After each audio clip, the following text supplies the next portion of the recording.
Hello and welcome to this update at GLR. We're going to have another look at the signals that we've been devising and testing out. You may remember, of course, first video looking at this Semaphore signal, which is the single-headed version, servo-controlled and working arm, and then of course we went on to the quadruple-headed signal. All of course linked in mechanically and working. Just on this one we didn't actually attach the servos on, it was more to test out the functionality, would everything operate up and down, which of course it did.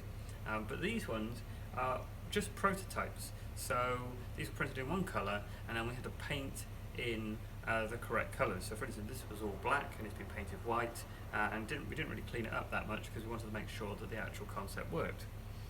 Then we've moved on, and we may remember that I printed that out in O gauge as well. Of course, the bigger the scale, easier it was to do because the detail comes out a lot better, that sort of thing. So I have no worries that that one's going to work when we get on to doing that one. But recently, Alex has been working on the files a lot and has produced this pretty much final prototype of the three-headed version. We thought we'd try out a different one as well, but he's made this one a lot easier to do. First of all, we printed the different parts in different colours, so the actual main posts were printed in white, so we don't have to paint those, and then the actual railings are new, along with the boarding were printed in black. This means then there's minimal amount of painting required, just maybe the heads, the finial red if you want that, and the bottom of this to be painted in black. Works mechanically the same, hollow arms so that the LED wires can go down and come out the bottom, which makes it a lot easier for lighting up.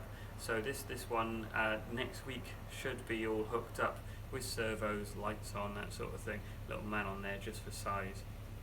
But one thing that has been done, Alex has done a great job on this, is he's gone and now we know it works, split out the file so that every single piece is individual. So all these upright posts are individual, this post is individual. There's a version of this post without the head, so if you wanted to make just a two-armed signal with both on brackets, you can. The arms themselves, you can have different types, obviously, with the home and distant, and even the brackets themselves. This one's a dual bracket, just slots on, but you can get the single bracket and you can have a left or a right version. So it's all going to be clicked together with a little bit of glue just to hold it in place.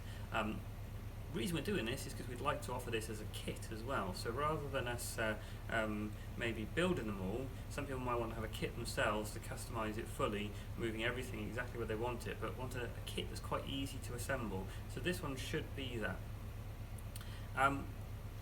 Like I say, next thing to do on this is going to be to motorise it, get the lights in and everything, and then show you a fully working sample.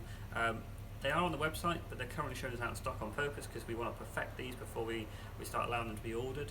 Of course, you'll be able to specify heights as well, so at the minute this is a standard height, it compares with the Dapol Semaphore signal, but you'll be able to specify any height you want on the heads.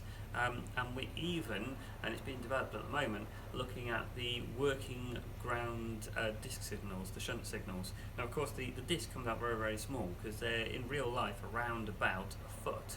So 4mm of the foot in 00 means you've got a 4mm disc. So that's just being worked on carefully, but that should be quite good. And don't forget, we're going to be doing these in not only 00, like here, you saw the O gauge test one I had earlier, but in N gauge as well, multi-armed. N-gauge ones will of course be a bit more of a challenge and probably be a little bit more expensive than the 00 and O ones, just because of the size and the fineness of assembling them. But stay tuned and check for the next video on these when we have one of these working, and probably on a layout as well.